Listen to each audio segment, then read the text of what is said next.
L'actualité à Nancy et ailleurs.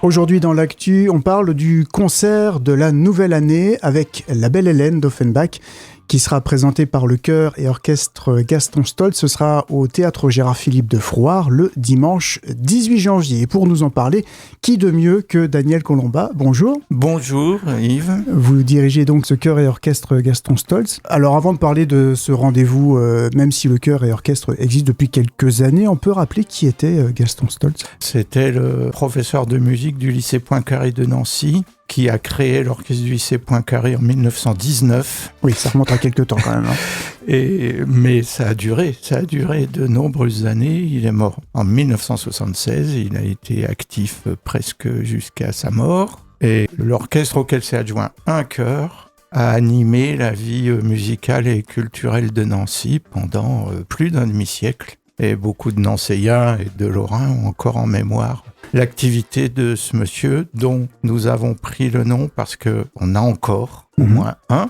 On avait au départ plusieurs membres de l'orchestre qui ont voulu perpétuer son nom en se rattachant au chœur et orchestre de Bouxières-aux-Dames qui existait déjà et à moi-même qui le dirigeait. Donc voilà, c'est une route qui dure depuis plus de 30 ans maintenant. Et qu'est-ce qui caractérise l'orchestre au niveau musical, dans le choix de sa programmation? Très bonne question. Nous jouons ce que nous sommes capables de jouer avec l'effectif que nous avons. Alors ça cible la fin de la musique baroque, la musique classique, c'est-à-dire la fin du XVIIIe siècle, la musique romantique du XIXe, avec des incursions aussi dans le XXe siècle. Donc comme l'orchestre comprend entre 35 et 50 membres, et le chœur 55 à 60 personnes, il faut des œuvres qui correspondent à cet effectif. Alors c'est à la fois réduit par l'effectif lui-même, mais c'est aussi quelque chose de très large. Et l'effectif, que ce soit l'orchestre et le chœur, c'est des professionnels? C'est des personnes qui font ça bénévolement? Non, alors nous sommes un ensemble amateur. Voilà, c'est ça. Nous sommes une chorale amateur, un orchestre amateur aussi. Alors notre spécificité, peut-être que j'anticipe la prochaine question. Allez-y, anticipez. C'est que l'orchestre, il est permanent. Il répète tout le temps, enfin, je veux dire toutes les semaines. Oui. C'est le dimanche matin. Et contrairement, souvent on fabrique un orchestre 3 jours avant pour faire un concert avec un chœur. Nous, on répète très souvent en chœur et en orchestre, au moins une fois par mois. Et ça, c'est notre spécificité, je pense. Quand on chante avec un orchestre, on doit connaître un peu l'orchestre, l'entendre, s'adapter, et réciproquement. Un instrumentiste qui n'entend pas les voix, il lui manque quelque chose. Et vous le connaissez bien, cet orchestre, parce qu'en plus vous le dirigez, Daniel Colomba. Oui. Depuis combien de temps? Depuis toujours? Voilà. Quasiment. J'ai repris l'orchestre du lycée Poincaré, enfin les instrumentistes qui restaient, en 1990. Voilà, donc ça fait longtemps. On ne va pas compter. Mais vous l'avez vu évoluer, grandir. Voilà, sur toutes ces années, ça évolue comment un orchestre? On reste toujours sur la même ligne ou... Sur de si longues années, ça vieillit. Mais forcément, il y en a qui disparaissent. Ça, c'est très douloureux. Bien sûr. Parce qu'au bout d'un certain nombre d'années, c'est des amitiés. Oui. Et puis, c'est un vécu très fort en répétition, en concert. Mais forcément, il y a du remplacement. Oui. Alors, ça évolue déjà de cette façon-là. C'est démographique, en fait. Hein? C'est naturel. Oui. Derrière cette question, il y a autre chose. Est-ce que la pratique a évolué? Oui, moi, j'ai pu observer des choses. Je sais que quand j'ai démarré cette activité, pratiquer la musique classique pour des instrumentistes classiques, ça faisait déjà partie de leur culture, même s'ils étaient jeunes.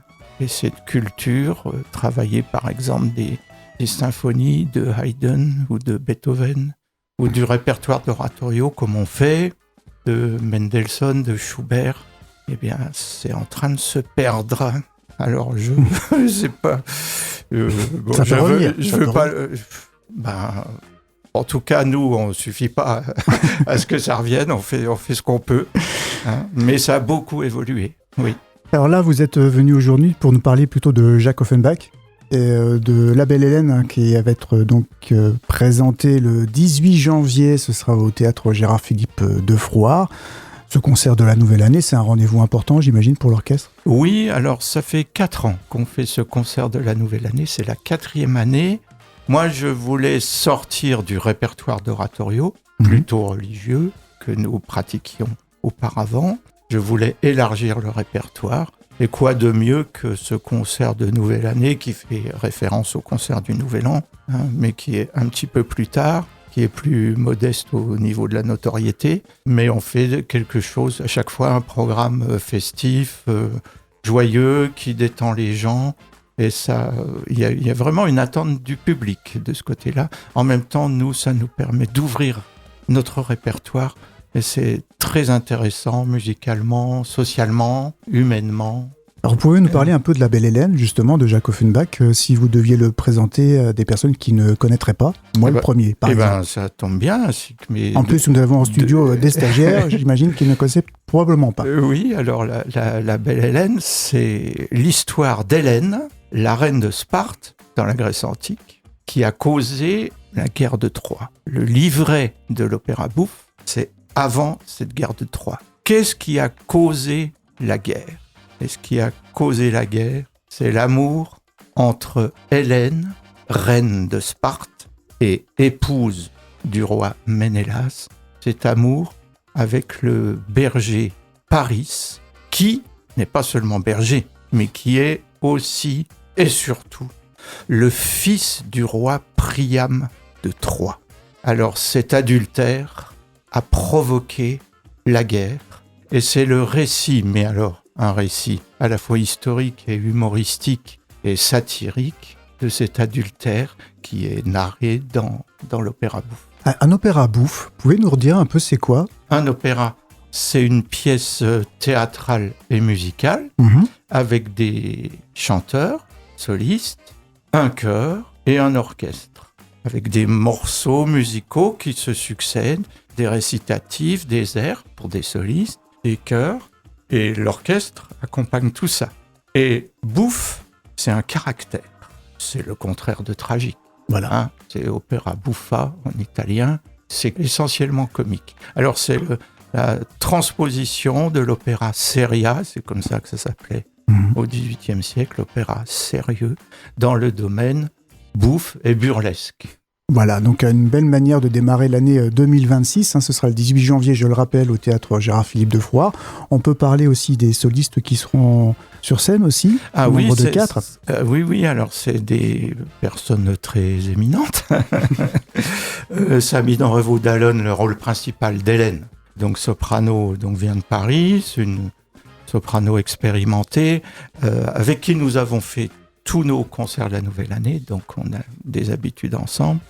J'aime beaucoup travailler avec elle est très forte techniquement et une très belle voix. Mathieu Septier, Paris, fils du roi Priam, le ténor léger, alors c'est un ténor vraiment spécial qui monte très haut, qui a une voix légère. Donc lui, il est ténor soliste au cœur de la garde républicaine à Paris, donc c'est un gendarme.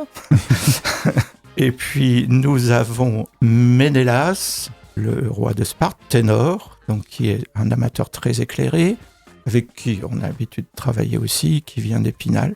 Alors c'est aussi un ténor, mais un ténor lyrique, moins aigu, avec une voix plus large.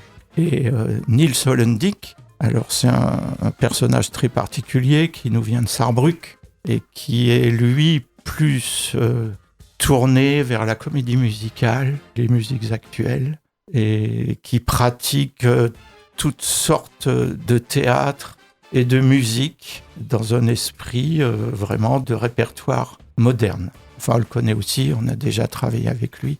Et ça fait un quatuor vraiment avec 4 personnalités très différentes. Et c'est tout à fait ce qui convient pour le casting. Donc on a vraiment beaucoup de chance d'avoir réussi à les réunir. Et ça, l'année dernière, ça avait beaucoup plu puisque c'est la 2e fois qu'on joue cette Belle Hélène. On l'a déjà joué en janvier 2025 et on l'a refait parce qu'on n'avait pas pu accueillir tout le monde. Et il y avait eu beaucoup de personnes qui étaient restées à la porte. Une séance de rattrapage donc pour ce Oui. 18 janvier 2026. Oui. Mais ça demande beaucoup de préparation, même si vous l'avez joué l'année dernière. Cette répétition de ce concert, c'est chaque semaine? C'est énorme. Presque. Oui, de toute façon, on répète avec le chœur et l'orchestre, enfin, avec le chœur le lundi soir, le dimanche matin avec l'orchestre. On a répété en chœur, en orchestre, et une partie des solistes. Oui, c'est un travail énorme. Il n'y a que des amateurs qui peuvent faire ça. Si c'était des professionnels, ça coûterait un argent fou. Bien sûr. Donc il y a cette date, bien sûr, le 18 janvier, mais 2026, c'est long. J'imagine que vous avez déjà d'autres temps forts dans l'année? L'autre temps fort, c'est à Épinal, le 11 novembre. Alors ça, c'est un rendez-vous. On aura ce 10e rendez-vous en 2026. Et là, on fait un répertoire qui nous correspond plus, mais qui est quand même assez grandiose, parce que l'église où nous jouons est très vaste et peut accueillir des centaines de personnes. Donc là, voilà, ce sera notre grand prochain rendez-vous. Le 11 novembre, c'est à la fois loin et proche. Effectivement. Parce que ça se prépare. Ça se prépare. Et là, ce qui est tout près, c'est ce dimanche 18 janvier. C'est à 16h au théâtre Gérard-Philippe de Frouard. On n'hésite pas à réserver sa place. Il faut. Parce qu'on est aux 3/4 rempli déjà. Et puis, on peut recommander, si vous permettez, aux spectateurs d'arriver de bonne heure. Parce que le théâtre ne pratique pas les places numérotées. Et les spectateurs arrivent chaque année 1 heure avant pour être le plus près, le mieux. Mais enfin, c'est un théâtre qui est très bien parce qu'on voit bien de partout. C'est en gradin, donc... mais enfin, c'est quand même mieux d'arriver de bonne heure. Du côté des tarifs, c'est 18 €, c'est 10 € pour les moins de 18 ans et c'est gratuit pour les moins de 8 ans. Donc on peut y aller en famille. Ah oui, c'est vraiment pour tout public. Je peux en témoigner, et c'est la pure vérité. il y a vraiment toutes sortes de spectateurs. Et vous avez une page Hello Asso, on peut aussi aller réserver sa place. Oui, soit sur Hello Asso, donc en ligne, soit par téléphone, soit par mail. Voilà, on remettra aussi les coordonnées sur le site de la radio. Daniel Colomba, on vous souhaite quoi pour 2026 ? D'être heureux tous ensemble. Merci beaucoup. Merci à vous.